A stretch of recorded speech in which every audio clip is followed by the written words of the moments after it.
నమః శివాయ. ఇంతకుముందు వీడియోలో మనం బిందువు, నాదము, లింగం అని చెప్పేసి మన ప్రణవ విభాగంలో 6 రకాల లింగాలు, వాటి యొక్క మొదటి విధాన లింగం, రెండో విధాన లింగం గురించి తెలుసుకొని దాని తర్వాత మహానైవేద్యం అంటే ఏంటి, ఏ మహానైవేద్యం వల్ల ఏమేమి అవుతాయి అనేవి, ఎలా ఏమేమి సిద్ధిస్తాయి అనేవి తెలుసుకున్నాము. ఇప్పుడు ఈ వీడియోలో మనం ప్రణవ పంచాక్షరి మహత్యాలు, బంధమోక్షము, ప్రార్థలింగారాధన, ఫల నిరూపణము, విధి అనేవి తెలుసుకుందాం. ముందుగా ప్రణవ పంచాక్షరి మహత్యాలు. శివారాధన గురించి మాకు తెలియని ఎన్నో విషయాలు చెప్పి మమ్మల్ని ధన్యులు చేశావు. అలాగే ప్రణవ పంచాక్షరి మంత్రాల్లోనూ కూడా వినిపించవయ్యా మహర్షి అని శౌనకాదులు మునులు కోరడంతో సూతుడు వాళ్ళ వాంఛితాన్ని ఇలా వివరించనారంభించాడు.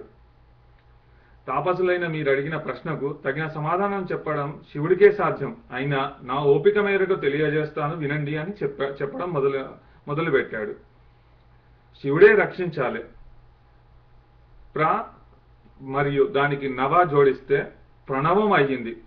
ప్రకృతి వల్ల జన్మించిన సంసారం అనే సముద్రాన్ని తరింపజేసే నవ అంటే సూక్ష్మమైన నౌక అని అర్థం చెప్పుకోవచ్చంట.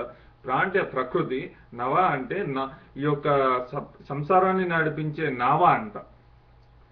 అలా చెప్పుకోవచ్చంట. ఇంకా చాలా అర్థాలు ఉన్నాయనుకోండి.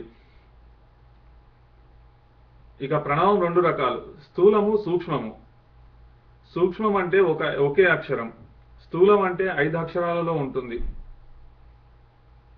జీవన్ముక్తికి సూక్ష్మ ప్రణవమే విధాయకము. 36 కోట్ల సూక్ష్మ ప్రణవ జపం వల్ల ఆ జన్మలోనే శివయోగం సిద్ధిస్తుంది. గృహస్థులై శివోపాసకులైన వారికి పంచాక్షరియే స్థూల ప్రమాణమై విరాజిల్లుతుంది. ఈ గృహస్థ యోగం, క్రియాయోగం, తపోయోగం, జపయోగం అనే 3 రకాలు. 10 మంది క్రియాయోగుల కన్నా ఒక తపయోగి, 10 మంది తపయోగుల కన్నా ఒక జపయోగి అత్యుత్తములని తెలుసుకోవాలి.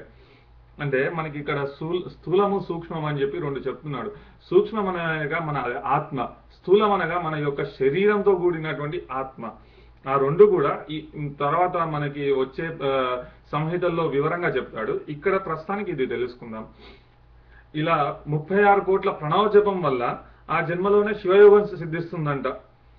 3 రకాలైన యోగాలు ఉన్నాయంట, క్రియాయోగం, తపోయోగం, జపయోగం. ఒకదానికంటే మరొకటి ఇంతకుముందు మనం తెలుసుకున్నట్టుగా ఒకదానికంటే ఒకటి ఎలా ఎక్కువ ఫలితాన్ని ఇస్తాదో ఇక్కడ కూడా అలాగే క్రియాయోగం కంటే తపయోగం, తపోయోగం కంటే జపయోగం మంచిదని చెప్తున్నాడు. ఇకపోతే బంధమోక్షం గురించి తెలుసుకుందాం. తదనంతరం బంధమోక్షం గురించి చెప్పసాగాడు సూతుడు. ప్రకృతి ఒకటి, బుద్ధి ఒకటి, త్రిగుణాత్మకమైన అహంకారం ఒకటి, పృథివ్యాది పంచభూతాలకు చెందిన తన్మాత్రలు అనే ఈ 8 వల్ల ఏర్పడేదే బంధనం. దానికి కట్టుబడేవాడే బద్ధుడు. ఆ 8 వశపరుచుకున్న వాడే ముక్తుడు. జీవుడు తాను చేసిన సుకృత దుష్కృతాల వలన కర్మ రజ్జువలచే కట్టుబడిన వాడే స్థూల సూక్ష్మ కారణాలనే దేహత్రయ కృత కర్మానుసారంగా సంసార చక్రంలో పడి పరిభ్రమిస్తుంటాడు. ప్రకృత్యాదులు మహాచక్రం. శివుడొక్కడే ప్రకృతికి అతీతుడని తెలుసుకొని ఈ చక్రభ్రమణంలోంచి బయటపడేందుకు గాను ఏతత్ చక్రవర్తి అయిన శివుణ్ణి ఆశ్రయించాలి. తద్వారా శివానుగ్రహం లభిస్తుంది. నిజానికి నిస్పృహుడు, పరిపూర్ణుడు అయిన ఆయనకు ఈ పూజలు, పురస్కారాలు ఏమీ చెయ్యాల్సిన పని లేదు, కానీ చెయ్యాలి. ఎందుకంటే సహజంగా సాంబుడు ప్రకృత్యాతీతుడే అయినా కూడా ఇలా తననే నమ్ముకొని ఆరాధించే వారి పట్ల నిష్కలుడుగా కాక సకలుడై అనుగ్రహిస్తాడు. ఆ అనుగ్రహం లభించినట్లయితే ప్రకృత్యాదులు మనకు వశమవుతాయి. ముందుగా కర్మాదులు, తద్వారా దేహాదులు వశవర్తులవుతాయి. అటువంటి వారికి సాలోక్యం లభిస్తుంది.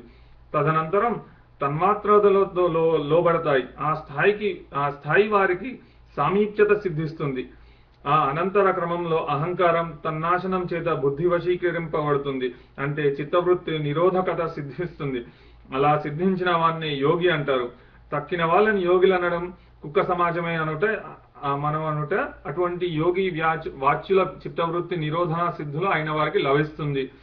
సారూప్య మోక్షం అంటే వారు అచ్చం శివస్వరూపులు అవుతారన్నమాట. అంతదాకా వచ్చిన వారిపై ప్రసరించే మహాశివుని దివ్యానుగ్రహం వల్ల ప్రకృతిని వశీకరించుకున్న వారు సాయోజ్య మోక్షాన్ని పొందుతారు. కాబట్టి శివారాధన తప్ప బంధ విముక్తి అన్యథా మార్గం లేదు. చరలింగాలన్నింట శ్రేష్టమైన రసలింగం బ్రాహ్మణులకు సర్వాభీష్టప్రదమైనది.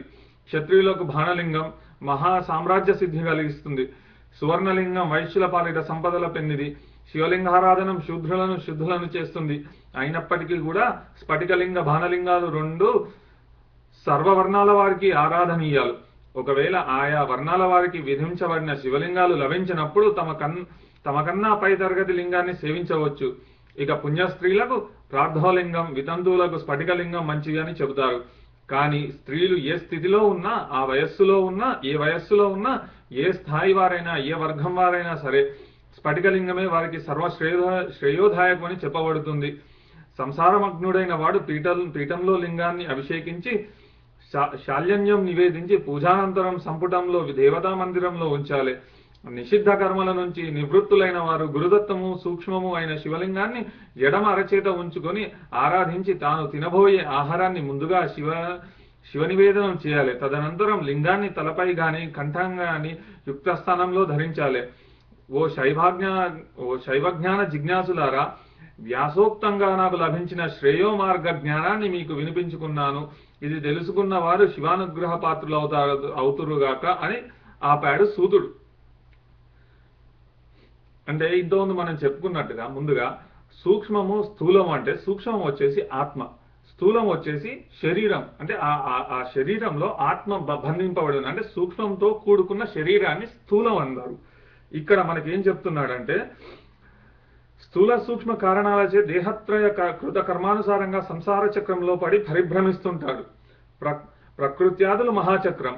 అంటే ఇక్కడ మనము మనిషి చనిపోతే ఆ యొక్క ఆత్మ తీసుకొని దాని యొక్క కర్మ అనుసారంగా మంచి కానీ చెడు కానీ అంటే చేసిన పాపపుణ్యాల బేరీజు వేసి దాని తర్వాత ఆ శిక్షలను కానీ ఆ యొక్క భోగాలను కానీ అందించిన తర్వాత మరల మనిషి జన్మించడం, ఆ యొక్క ఆత్మని మరల మనిషి రూపంలో జన్మించడం జరుగుతుంది. కానీ ఇదేది లేకుండా ఆత్మ పరమాత్మలో కలుసుడు, అంటే ఈ యొక్క ఆత్మ ఏదైతే ఉందో అది ఆ పరమశివునిలో కలుసుడే మోక్షం అన్నట్టు. ఈ యొక్క సంసార ఇహపర బంధాలన్నిటికీ అతీతుడైనటువంటి మహాశివుడు మాత్రమే దీన్ని ప్రసాదించగలుగుతాడంట. అయితే పరమశివుడికి ఎందుకు పూజ చేయాలి? సర్వసృష్టి తనదే అయినా కూడా ఎవరైతే తనకు పూజ అంటే సాంబశివుడు ప్రతి ఒక్కరి మీద దయ చూపెడతాడు. కానీ ఎవరైతే తనను పూజిస్తుంటాడో వారి పట్ల ఇంకెక్కువ మక్కువ చూపెట్టి వాళ్ళని బంధ విముక్తుల్ని చేస్తారంట.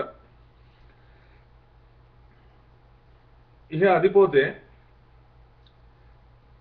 అంటే దాని తర్వాత ఒకదాని తర్వాత ఒకటి అంటే ఎలా చేస్తే ఏదవుతుంది ఇక్కడ అంటే మన ఇంతకుముందు నేను చెప్పినట్టుగా మన సనాతన ధర్మంలో 4 విభాగాలుగా విభజించినటువంటి బ్రాహ్మణ క్షత్రియ వైశ్య శూద్రులకు ఎవరికి ఎటువంటి లింగాలను పూజించాలి, అది దొరకనప్పుడు ఏ లింగాలను పూజించాలి, ఇక స్త్రీలకైతే ఎట్లా కేవలం స్ఫటికలింగాన్ని మాత్రమే పూజించాలని ఇక్కడ చెప్తున్నాడు.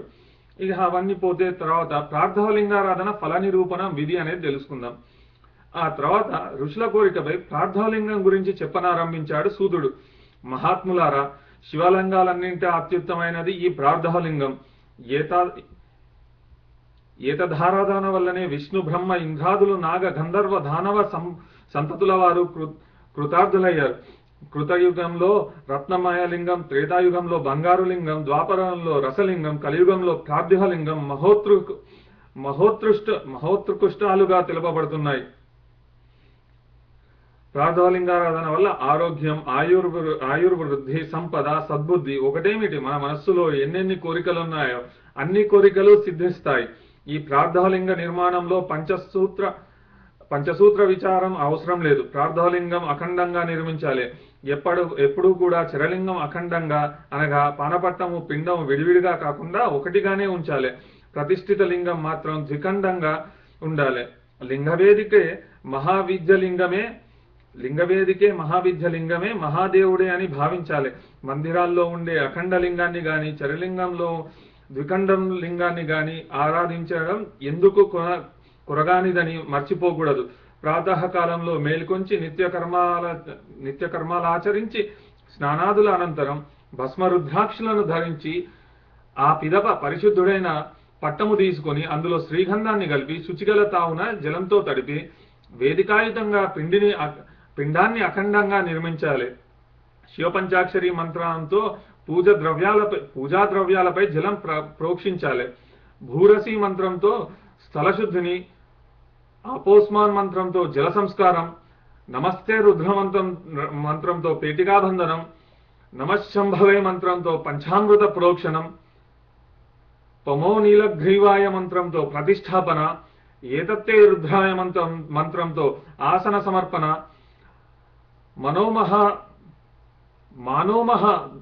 మానోమహాంతం అనే మంత్రంతో ఆవాహనం, యాతే రుద్ర మంత్రంతో ఉపవేశనం, యామిషం మంత్రంతో న్యాసం,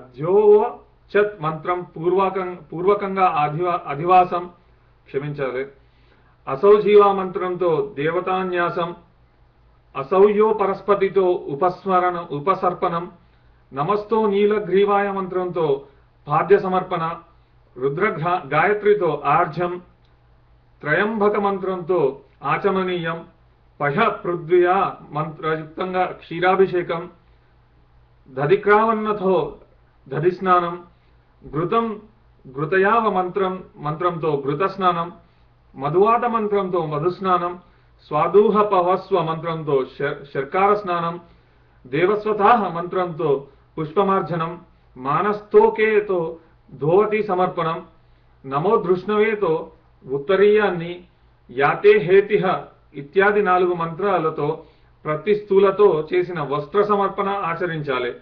ఈ విధంగా సద్యోజాత మంత్రంతో మృత్తికను గ్రహించే వామదేవ మంత్రంతో నీళ్లతో తడిపి, అఘోర మంత్రంతో ప్రార్థలింగాన్ని నిర్మించి, తత్పురుష మంత్రంతో ఆవాహనం చేసి, పానపట్టణంతో కూడి ఉన్న లింగాన్ని ఈశాన మంత్రయుతంగా వేదికపై స్థాపించి, ఇక్కడ మంత్రం చెప్తున్నాడు, తప్పులు చెప్తే మన్నించండి. భవాయ భవనాశాయ మహాదేవాయ ధీమహి, ఉగ్రాయ ఉగ్రనాశాయ, శర్వాయ శశిమౌలినే అనే మంత్రం చెప్పుకుంటూ ఏ ఆటంకాలు సంభవించకుండా భక్తి శ్రద్ధలతో షోడశోపచారయుతంగా ప్రార్థలింగార్చన గావించాలి. వైదిక మంత్రాలు అవి రాని వాళ్ళకి వేరే కొన్ని పద్ధతులు ఉన్నాయి. ఇవన్నీ శివపూజా సర్వస్వం అనే గ్రంథంలో తెలియజేయడం జరిగింది. ఇంతవరకు ఈ ప్రార్థలింగార్చన వీటి యొక్క సూక్ష్మతత్వాన్ని మీకు వినిపించాడు అని చెప్పి సూతుడు చెప్తున్నాడు. ఇక ఇప్పుడు చెప్పింది ఒకసారి విస్తారంగా చూసినట్టయితే, మనకి ఏ యుగంలో ఏ లింగాలను పూజించారు అంటే, కలియుగంలో ప్రార్థవలింగమే అన్నిటికంటే ముఖ్యమైనదని చెప్తూ ఈ ప్రార్థవలింగాన్ని ఏతధారాధన వల్లనే విష్ణుమూర్తి, బ్రహ్మ, ఇంద్రుడు, మిగిలిన దేవతలు, అశ్విని దేవతలు వాళ్ళందరం చేయడం వల్లనే వాళ్ళకి ఆయా కృతార్థులయ్యారంట. అంటే వాళ్ళకి అవన్నీ దక్కినవని అర్థం.